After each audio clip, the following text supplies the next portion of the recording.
नमस्कार दोस्तों, स्वागत है आपका स्टडी विद प्रदीप में। मैं प्रदीप सिंह आप सभी का आज की हमारी सीरीज में बहुत बहुत स्वागत करता हूं। जैसा कि आप देख रहे हैं, हम भारतीय जो संविधान में मौलिक अधिकारों का जो प्रावधान है उनको लेकर चल रहे हैं और मौलिक अधिकारों से संबंधित ये अंतिम लेक्चर है, अंतिम वीडियो है। इसके बाद वाला जो लेक्चर होगा, नेक्स्ट जो हमारी क्लास होगी, उसमें हम पढ़ेंगे राज्य के नीति निर्देशक तत्व, प्रिंसिपल ऑफ स्टेट्स। ओके, तो जो अंतिम लेक्चर है स्वतंत्रता का जो अधिकार है, मौलिक अधिकारों से रिलेटेड, ये हमारा अंतिम लेक्चर होगा। तो आइए जानेंगे, समझेंगे और क्या क्या प्रावधान है, क्या क्या बचा हुआ है, वो सारी की सारी चीज़ें हम देखेंगे। जैसा कि मैंने आपसे पहले ही कहा था कि फैक्ट विद कॉन्सेप्ट के आधार पर हम सारी की सारी चीज़ समझने का प्रयास करेंगे। पहले फैक्ट समझेंगे, किस अनुच्छेद में कौन सा क्या प्रावधान है, और उसके बाद एक्सप्लेन में बताएंगे आपको कि जो है किसी भी मौलिक अधिकार को हम समाज में ढूंढ सकते हैं, नहीं ढूंढ सकते हैं, व्यवहारिक जीवन में हम कैसे प्राप्त कर सकते हैं। क्या हम कोई भी काम करते हैं, कुछ भी एक्टिविटीज़ करते हैं, तो क्या उसमें मौलिक अधिकार झलकता है कि नहीं झलकता है ना, कहीं दिखता है कि नहीं दिखता है। तो वो हम सारी की सारी बातें समझेंगे। आप न्यूज़पेपर से जुड़े रहते होंगे, है ना, आप जो घटनाओं से जुड़े रहते होंगे, आप जो समाज में कुछ चीज़ें घटते हुए देखते होंगे, सरकार के द्वारा कोई डिसीजन लिया जा रहा है, सर्वोच्च न्यायालय कुछ कह रहा है ना, न्यायपालिका कुछ कह रही है, तो ये सारी की सारी बातें हम कोरिलेट भी करेंगे। मैंने आपसे पहले ही कहा था, ज्ञान का असली आधार तभी है, ज्ञान का हम तभी कहेंगे कि हम ज्ञानी हैं या हमने कुछ प्राप्त किया है जो हम अपने जीवन को जो है एक सुगम बना सकें, सरल बना सकें अपने ज्ञान का प्रयोग करते हुए। तो इसलिए हमारा जो ज्ञान का जो आधार है, जो ज्ञान जो हमने जो प्राप्त किया है, वो सिर्फ एग्ज़ाम तक सीमित नहीं होना चाहिए, वो हमारे जीवन तक सीमित होना चाहिए। तो आइए एक नई ऊर्जा, एक नई उमंग के साथ प्रारंभ करते हैं इस लेक्चर को। इससे पहले वाले लेक्चर में हमने आपको बताया था समानता का अधिकार, समानता के अधिकार में क्या क्या व्यवस्थाएं, उसके बाद स्वतंत्रता का अधिकार, शोषण के विरुद्ध अधिकार और धार्मिक स्वतंत्रता का अधिकार। ये हमने इससे पहले वाले लेक्चर में आपको बता चुके हैं। ठीक है, धार्मिक स्वतंत्रता का जो अधिकार है उसमें 4 अनुच्छेद हैं, 4 अधिकार दिए गए हैं, अनुच्छेद 25 से लेके 28 तक। तो 25 और 26 अनुच्छेद हमने इससे पहले वाले लेक्चर में बताए थे। आज हम बताएंगे धार्मिक स्वतंत्रता के अंतर्गत अनुच्छेद 27 और अनुच्छेद 28। उसके बाद हम आगे बढ़ेंगे। ठीक है, तो आपको ध्यान होगा, आप लेक्चर देखिएगा। अनुच्छेद 25 में मैंने बताया था कि हमें अनुच्छेद 25 से अधिकार देता है कि हम अपने अनुसार, अपने अंतःकरण यानी कि आंतरिक भाव से कोई आवाज़ आ रही हो, उसके आधार पर हम अपने धर्म को, अपने किसी भी देवता की, किसी भी इष्ट की, हम अपने अंतःकरण की आवाज़ के आधार पर हम पूजा कर सकते हैं। हमें कोई भी किसी पर्टिकुलर धर्म को अपनाने के लिए या पर्टिकुलर देवता या ईश्वर या गॉड को पूजने के लिए कोई बाध्य नहीं कर सकता। ठीक है ना, ये 25 का कहता है। अनुच्छेद 26 में हमने आपको बताया था कि जो विचार है हमारे धर्म से रिलेटेड, कोई भी हमारे विचार हैं, है ना, कोई भी हमारा ज्ञान है, उसे हम कैसे लोगों तक पहुंचाएं, कैसे हम उसे जो है प्रचार प्रसार करें, और प्रचार प्रसार करने के लिए जो है किस प्रकार से जो है हम धार्मिक जो है संगठन बना सकते हैं, है ना, धार्मिक संस्थाएं बना सकते हैं अपने धर्म का प्रचार प्रसार करने के लिए। ये हमने अनुच्छेद 26 में देखा। उसी क्रम में आगे बढ़ते हैं। अनुच्छेद 27 क्या कहता है? तो जो संविधान का, भारतीय संविधान का अनुच्छेद 27 है, वो कहता है, देखिए क्या कहता है कि धर्म की अभिवृद्धि, अभिवृद्धि का मतलब होता है बढ़ावा, ग्रोथ, है ना, धर्म की अभिवृद्धि है, उसे बढ़ाने के लिए करों के समुदाय हित से स्वतंत्रता, करों के समुदाय का मतलब हो गया टैक्स देने से स्वतंत्रता। इसका तात्पर्य हुआ अनुच्छेद 27 स्पष्ट मना करता है। क्या मना करता है साहब? कि राज्य जो है किसी भी धर्म की अभिवृद्धि के लिए, किसी पर्टिकुलर धर्म की अभिवृद्धि के लिए, उसे बढ़ावा देने के लिए हम पर टैक्स नहीं लगा सकता। नहीं समझे, दोबारा समझिए। जैसे सपोज डेट अभी राम मंदिर का निर्माण चल रहा है ना, तो उत्तर प्रदेश सरकार जो है उत्तर प्रदेश के लोगों से या भारत सरकार भारतीय नागरिकों से जो है राम मंदिर के निर्माण के लिए कर नहीं ले सकती, टैक्स नहीं ले सकती। चाहे मस्जिद का निर्माण चल रहा है तो कोई भी सरकार मस्जिद के निर्माण के लिए टैक्स नहीं ले सकती, बाध्य नहीं कर सकती टैक्स लेने के लिए। कोई गुरुद्वारा हो, कोई धार्मिक जो है प्रचार प्रसार करना हो, है ना, यानी कि या कोई संस्था स्थापित करनी हो, तो इसके लिए किसी भी नागरिक से आप जो है टैक्स नहीं ले सकते। टैक्स लेने के लिए उन्हें बाध्य नहीं कर सकते। तो ये क्या रिफ्लेक्ट कर रहा है, ये क्या दर्शा रहा है, ये दिखा रहा है कि भारत जो है ये एक धर्मनिरपेक्ष राष्ट्र है। भारतीय संविधान में धर्मनिरपेक्षता का जो सिद्धांत हमने प्रस्तावना में देखा था, वो कहीं ना कहीं अनुच्छेद 27 से जो है प्रभावी बना रहा है कि नहीं, भारत एक धर्मनिरपेक्ष राष्ट्र है भैया, हम जो है काऊ धर्म में संरक्षण नहीं देंगे। हम सरकार हैं, हम राज्य हैं, हमारे कार्य सिख धर्म समान है, चाहे सिख हो, जैन हो, बौद्ध हो, ईसाई हो, हिंदू हो, मुस्लिम हो या यहूदी हो, सिख हमारे का भैया समान है। सिख हमें टैक्स दे रहे हैं, सिख हमारे का जो है हमारे यहाँ रह रहे हैं, हम काऊ पर्टिकुलर धर्म में जो है संरक्षण नहीं देंगे। अंडरस्टैंड? आप इतिहास पढ़ते होंगे तो उसमें क्या था, बाबर आया, बाबर ने मस्जिद में सारे मंदिर तुड़वा दिए, इस्लाम की स्थापना कर दी, इस्लाम से रिलेटेड जो भी मस्जिद हैं वो उसने स्थापना की। क्यों? क्योंकि वो कहीं ना कहीं संरक्षण दे रहा था एक धर्म को, है ना। लेकिन आज़ादी के बाद हमने कहा भैया नहीं, हम जो है ऐसा कछु नहीं करेंगे, हम जो है अपना धर्म को जो है राष्ट्र का कोई स्पेशल धर्म नहीं होगा, भारत का सिर्फ एक धर्म होगा, वो होगा राष्ट्रवाद, नागरिकवाद, है ना, मानववाद। ये हमारे धर्म है, हमारा कोई पर्टिकुलर धर्म नहीं है, ठीक है ना। अच्छा, अब आगे बढ़ते हैं। अनुच्छेद 28 क्या कहता है साहब? अनुच्छेद 28 कहता है धार्मिक शिक्षा में उपस्थित होने से स्वतंत्रता। धार्मिक शिक्षा में, है ना, वही बात है, आप कर के लिए बाध्य नहीं कर सकते, तो आप जो है किसी धर्म की शिक्षा को प्राप्त करने के लिए या देने के लिए बाध्य नहीं कर सकते कि नहीं, आपको जो है धार्मिक शिक्षा लेनी पड़ेगी।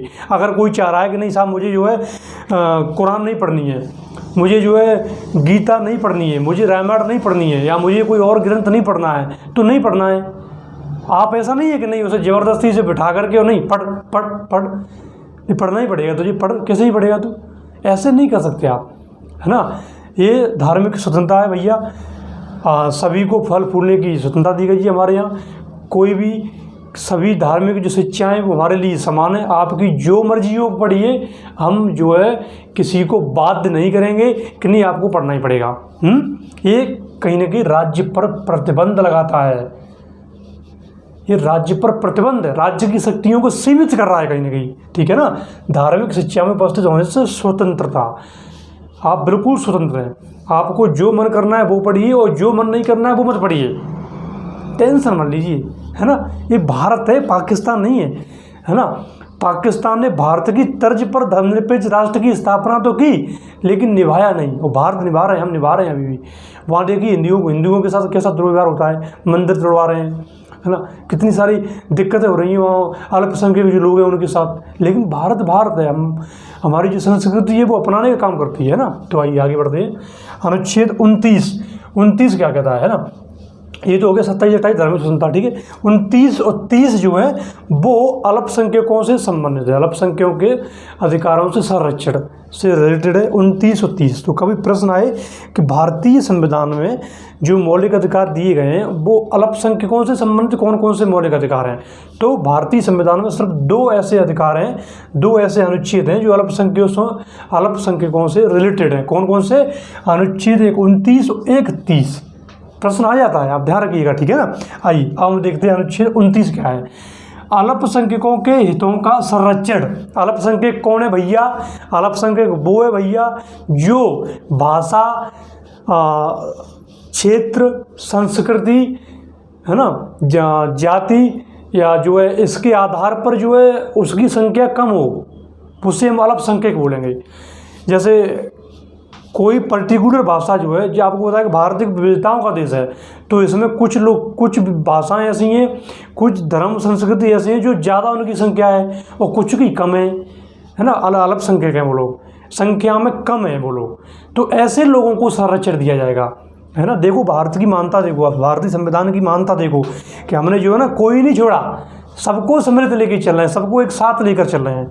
देखिए, अल्पसंख्यकों के हितों का संरक्षण, आपको जो है कोई भी भाषा आपकी अच्छी है, अगर आपको लग रहा है कि वो भाषा हमें उससे प्यार है, अपनी धर्म या संस्कृति से प्यार है ना, क्षेत्र से प्यार है, तो रखिए आप अपने पास, कोई भी आपसे मना नहीं करेगा। आपको जो है आपके जो हित हैं उनका पूर्ण रूप से संरक्षण किया जाएगा। आपने अंडमान निकोबार द्वीप के बारे में सुना होगा। अंडमान निकोबार द्वीप में एक जनजाति है ना, उन लोगों की संख्या हुई लगभग 1000 के समथिंग हुई और कम ही होगी।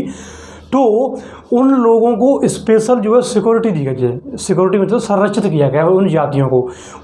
जो जातियां हैं, जनजाति जो लोग हैं, तो वो लोग किसी बाहरी व्यक्ति को आना पसंद नहीं करते, बिल्कुल पसंद नहीं करते। अगर कोई पहुंच भी जाता है, वैसे तो पहुंचता नहीं, क्योंकि सरकार ने प्रतिबंध लगा के रखा है। अगर फिर भी कोई पहुंच जाता है तो वो भाला परसा और तीर कमान इतने मजबूत हैं, इतना निशाना ज़बरदस्त है उन लोगों का कि वो एकदम तड़ाक धूल से ऐसा मारते हैं तीर से कि व्यक्ति बचता नहीं है। इतने, यानी कि वो बिल्कुल पसंद नहीं करते, भैया कोई नहीं आवेगा। हम दद्दू अपने जो 9 से 8 से जो लोग हैं, ये हमारा परिवार है, यही हमारी दुनिया है, यही हमारा जो है देश है। हम कहूँ ना, हम जो है काउती नहीं चाहता, हम ना को हमें बिल्कुल अच्छा होना करते हमारे डिंगा पे, है ना।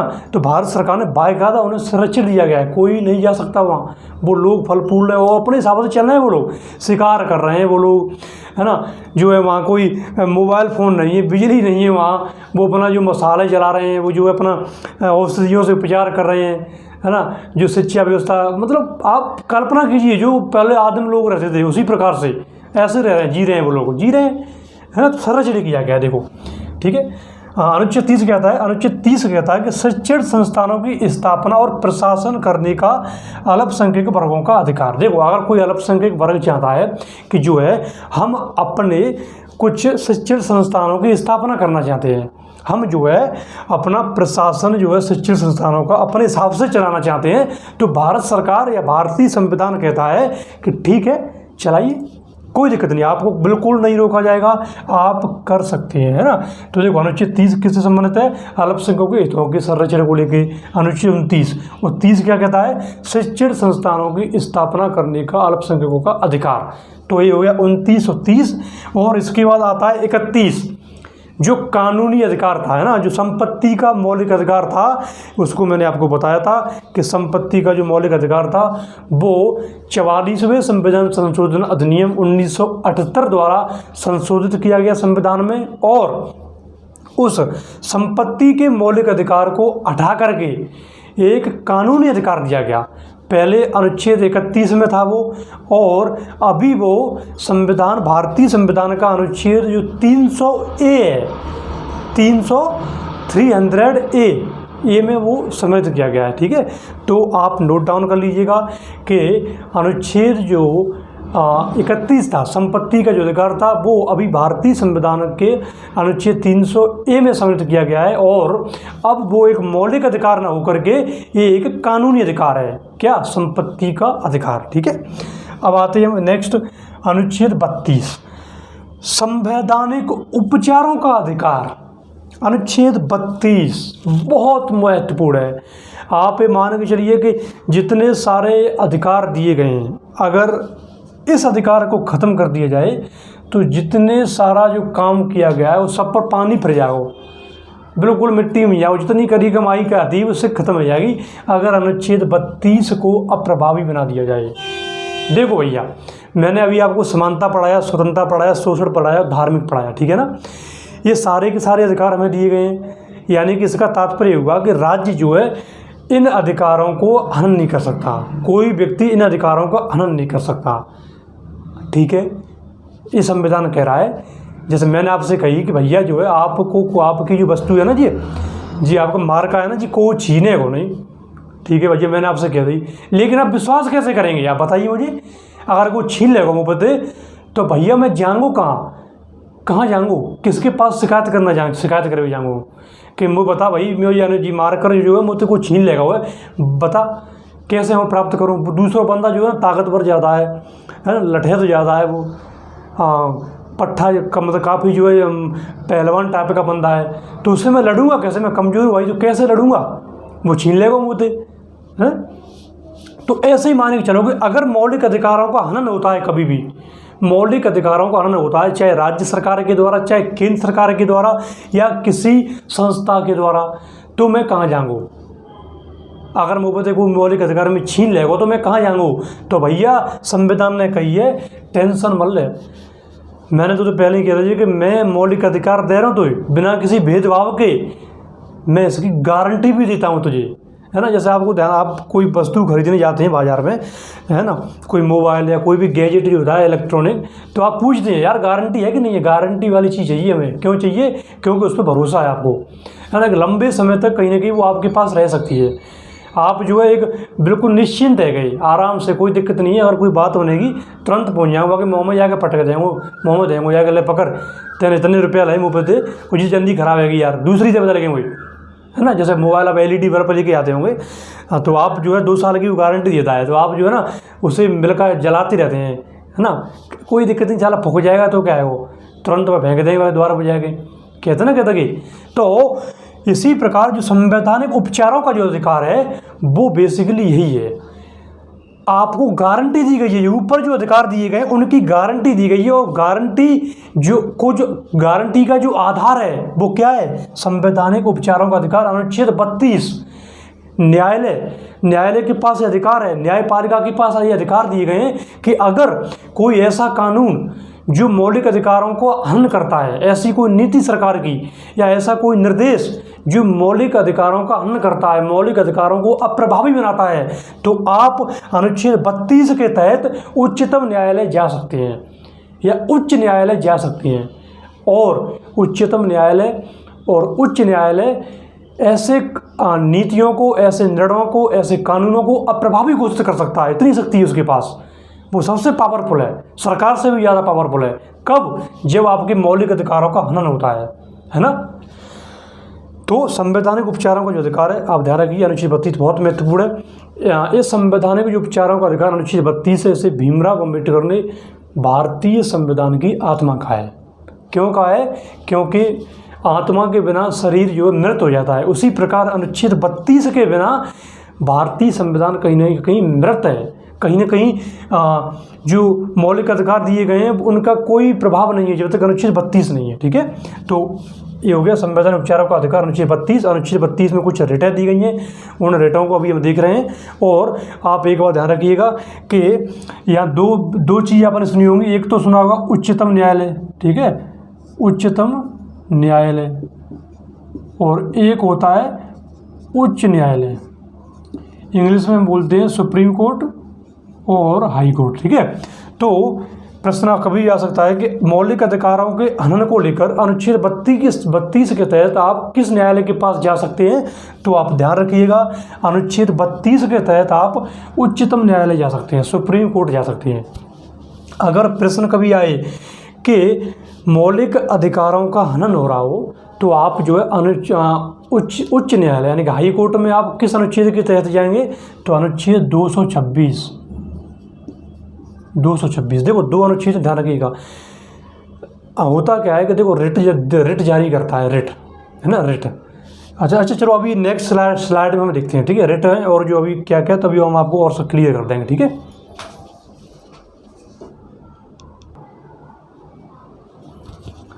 देखिए, जो संवैधानिक उपचारों का जो अधिकार है, इसके तहत जो है मैंने आपको बताया कि अनुच्छेद 32 और अनुच्छेद 226, इसके तहत, इन दोनों अनुच्छेदों के तहत, अनुच्छेद 32 के तहत उच्चतम न्यायालय यानी कि सुप्रीम कोर्ट, और अनुच्छेद 226 के तहत हाई कोर्ट, उच्च न्यायालय जो है रिट जारी करते हैं। रिट क्या होती है साहब?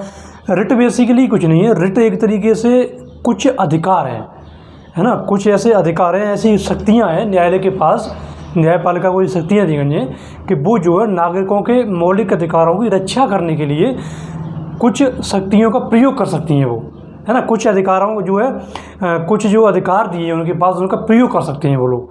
तो अनुच्छेद 32 के तहत उच्चतम न्यायालय प्रयोग करता है, ठीक है, अपनी शक्तियाँ। रिट का प्रयोग जो है अनुच्छेद 32 के तहत उच्चतम न्यायालय यानी कि सुप्रीम कोर्ट प्रयोग करता है, और अनुच्छेद 226 के तहत हाई कोर्ट करता है, उच्च न्यायालय। ठीक है, तो आप ध्यान रखिएगा। देखो, प्रश्न आता है तो घुमा फिरा के आता है, कुछ मैं चाहता हूँ कि एक भी प्रश्न छूटे ना। तो आप इसे रिवीजन कर लेना और नोट डाउन कर लेना, है ना। आइए, अच्छा एक और मैं आपको बता दूं कि जो रिट होती हैं, जैसा अभी हम देखेंगे कितनी रिट है, 5 रिट है, क्या क्या है वो देखेंगे, ठीक है। जो रिट होती हैं बेसिकली अनुच्छेद 32 के तहत जब सुप्रीम कोर्ट जो है रिट जारी करता है, अगर कोई व्यक्ति अनुच्छेद 32 के तहत सुप्रीम कोर्ट में जाता है तो आप ध्यान रखिएगा कि सुप्रीम कोर्ट अनुच्छेद 32 के तहत किसी व्यक्ति को वापस नहीं कर सकता, उसे रिट जारी करनी ही करनी पड़ेगी, ठीक है। यानी कि सुप्रीम कोर्ट कहने की बाध्य है रिट जारी करने के लिए। लेकिन हाई कोर्ट जो है, उच्च न्यायालय जो है, वो अनुच्छेद 226 के तहत अपनी रिट संबंधी जो उसका क्षेत्राधिकार है वो स्वैच्छिक है, यानी कि वो रिट जारी कर सकता है और नहीं भी कर सकता है, लेकिन सुप्रीम कोर्ट को रिट जारी करनी ही करनी पड़ेगी। तो अगर कभी प्रश्न आए कि जो है हाई कोर्ट अपनी रिट को जारी उसकी रिट जारी करने का जो अधिकार है वो कैसा है, स्वैच्छिक है या अनिवार्य है, तो आप ध्यान रखिएगा कि हाई कोर्ट का जो अधिकार है वो स्वैच्छिक है और लेकिन सुप्रीम कोर्ट का जो अधिकार है वो अनिवार्य है, ठीक है। चलाइए रिट देख रहे, रिट क्या है। तो 32 के तहत उच्चतम न्यायालय और अनुच्छेद 226 के तहत उच्च न्यायालय 5 तरह की रिट जारी करता है, 5 तरह की रिट, ठीक है। कौन कौन सी रिट? बंदी प्रत्यक्षीकरण, परमादेश, प्रतिषेध, उत्प्रेषण, अधिकार परीक्षा, ये जो है 5 तरह की रिट होती हैं जिसे जारी किया जाता है। थोड़ा थोड़ा देखते हैं क्या क्या है। जैसे बंदी प्रत्यक्षीकरण क्या होता है? बंदी प्रत्यक्षीकरण का मतलब होता है कि कोई भी व्यक्ति है, कोई बंदी है, उसे न्यायालय के सामने प्रस्तुत किया जाए। जब न्यायालय के सामने प्रस्तुत किया जाएगा, साहब तो जो है न्यायालय उससे पूछेगा, है ना, उसके साथ डिसीजन देगा। परमादेश का मतलब हो गया हम आदेश देते हैं, न्यायालय जो है न्यायालय किसी को जो आदेश देगा, ठीक है, परमादेश। प्रतिषेध का मतलब होता है रोकना, प्रतिषेध करना। कोई जो है जैसे हाई कोर्ट जो है निचले जो जजेस वाले होते हैं, कोर्ट वाले होते हैं, उनको रोक लगा देता है। सुप्रीम कोर्ट आपने देखा होगा हाई कोर्ट के आदेशों पर रोक लगा देता है। हाई कोर्ट जो है जिला जो अदालतें होती हैं उन पर रोक लगा देता है, तो प्रतिषेध के आधार पर लगाता है, ठीक है। उत्प्रेषण सूचना देना होता है ना, न्यायालय को आप सूचना देंगे। हाँ, एक होता है अधिकार परीक्षा, ठीक है। तो ये 5 होती हैं बेसिकली रिट, इन 5 रिटों को वो जारी करता है, ठीक है। तो ध्यान रखिएगा। अब आइए हम अनुच्छेद 33 देखते हैं। 33 बेसिकली क्या है? 33 अनुच्छेद क्या कहता है कि संसद जो है सशस्त्र बलों, अर्धसैनिक बलों के मौलिक अधिकारों पर प्रतिबंध लगा सकती है। यानी ये संसद के पास अधिकार होते हैं कि वो हमारे अर्धसैनिक बल हो गए, आर्मी के लोग हो गए, पुलिस के लोग हो गए, खुफिया एजेंसीज के लोग हो गए, उन पर जो है उनके मौलिक अधिकारों पर प्रतिबंध लगा सकती है। आपको पता है कि जो मौलिक अधिकार दिए गए हैं, जैसे कि किसी को हड़ताल करने का अधिकार तो खैर नहीं है, अगर आंदोलन करना है सरकार के खिलाफ, आलोचना करनी है ना, कोई अपनी बात रखनी है, कुछ भी करना है, तो वो आम नागरिकों को दिया गया है, ठीक है।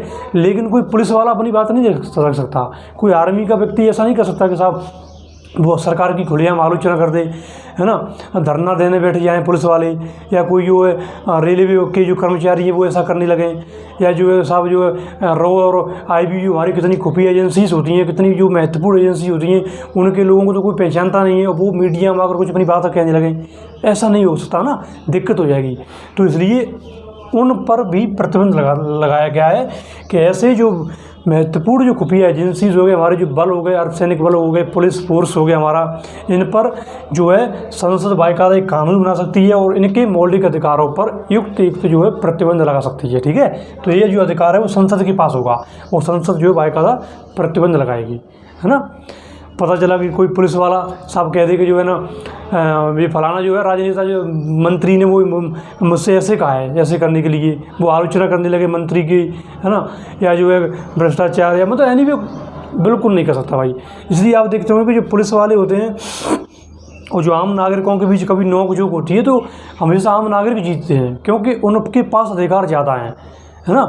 तो जैसे आजकल आप देखते होंगे कि वीडियो बना लेते हैं, अगर कोई पुलिस वाला कुछ कह तो वीडियो बना के वायरल कर देते हैं, तो पुलिस वाली खड़ी हो जाती है। तो ऐसा कुछ जो है बाकायदा इन पर प्रतिबंध है, ठीक है। अनुच्छेद 34 देखिए, मार्शल लॉ के समय मौलिक अधिकारों पर प्रतिबंध। देखो मैंने आपसे पहले ही कहा था कि कोई भी मौलिक अधिकार ऐसा नहीं है कि वो जो है अनिश्चित काल के लिए दे दिए गए हों आपको साहब कि भई हम आप तक कबू नहीं लेंगे। वो ऐसा भी नहीं है कि असीमित हों, हैं। प्रत्येक मौलिक अधिकार सीमित है और एक निश्चित उसका समय है। जब कभी देश में मार्शल लॉ लागू हो, जिसे हम सैन्य शासन बोलते हैं, तो ऐसे समय में मौलिक अधिकारों पर प्रतिबंध लगाया जा सकता है। बार टाइम जो है ना, आप अपनी मौलिक अधिकारों की दुहाई लेकर के न्यायालय नहीं जा सकते अनुच्छेद 32 और 226 के तहत कि साहब जो है ना हमारी मौलिक अधिकारों का हनन हुआ है, आप जो है हमारी सुनिए, आप जो है इन्हें प्रभावी बनाइए। न्यायालय भी कछु नहीं कहेगो, हाथ जो ले कह देगा भैया कोई बात ना, फिर आइए जब ये मार्शल लॉ खत्म हो जाए ताकि बात आइए तो ही देख लेंगे। अब है ना देख रहो, है ना। मार्शल लॉ कब लगता है? जब सैन्य, जब कभी अशांति का माहौल हो, गृह युद्ध हो, है ना, कभी जो है कोई विद्रोह हो गया हो, तो ऐसे समय मार्शल लॉ लागू होता है। कभी किसी देश के साथ युद्ध चल रहा हो तो ऐसे समय मार्शल लॉ होता है, और उस समय जो है सभी मौलिक अधिकारों पर प्रतिबंध लगाने का अधिकार है वो है संसद के पास, ठीक है। अनुच्छेद 35 का है, संसद को शक्ति देता है कि मूल अधिकारों को प्रभावी बनाने के लिए कुछ नियम कानून बनाए। ये संसद के पास शक्तियाँ हैं। देखो, उच्चतम न्यायालय, उच्च न्यायालय के पास तो शक्तियाँ हैं ही, लेकिन कहीं ना कहीं संसद को भी ये जिम्मेदारी दी गई है कि आप जो है लोगों के मौलिक अधिकारों को प्रभावी बनाने के लिए कुछ कानून बनाए हैं। और संसद ने कुछ कानून बनाए हैं, जैसे संसद जो है रिट जारी करने का जो क्षेत्राधिकार है न्यायालय का, उसे बढ़ा सकती है। संसद के पास अधिकार है। संसद जो है जो निचली अदालतें हैं उनको भी रिट जारी करने का अधिकार दे सकती है। ये संसद के पास शक्ति है। संसद जो है पुलिस जो होती है, पुलिस के मौलिक अधिकारों पर उसने कटौती की है ना, उनके मौलिक अधिकारों को कहीं ना कहीं प्रतिबंध किया है। क्यों? जिससे कि आम नागरिकों के मौलिक अधिकारों की रक्षा की जा सके बेहतर तरीके से।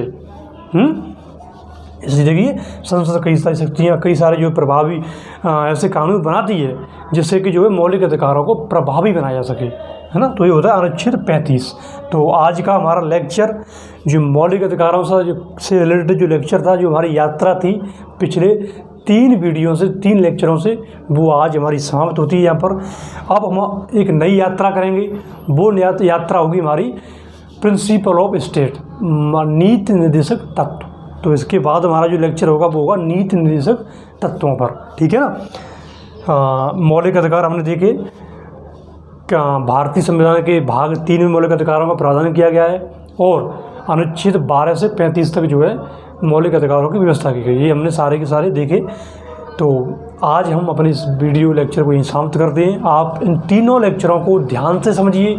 बहुत मैंने एक्सप्लेन में बहुत ही जो है एक ऊर्जा और एक जोश के साथ मैंने 3 लेक्चर जो है मौलिक अधिकारों से जो रिलेटेड मैंने बनाए, अपलोड किए। उन्हें आप समझिए, जानिए, परखिए, और उसके बाद नोट डाउन कीजिए, रिवीजन मारिए, और फिर आप जो है अपने व्यवहार में उपयोग करने का प्रयास कीजिए। मैं गारंटी देता हूँ आपका जो लेवल होगा वो बढ़ जाएगा, दूसरों से बहुत बेहतर हो जाएगा, ठीक है ना। तो इसी के साथ आपका बहुत बहुत धन्यवाद। Thank you very much. अच्छा, और एक और बात, ये जो मौलिक अधिकारों से रिलेटेड जो वीडियो उन्हें अपलोड कीजिए, है ना, उन्हें शेयर कीजिए, उन पर कमेंट करके बताइए मुझे कैसी लगी। तो मुझे मेरा भी जो उत्साह जो डबल होगा, ठीक है ना। तो बस इसी के साथ आपका बहुत बहुत धन्यवाद। Thank you very much.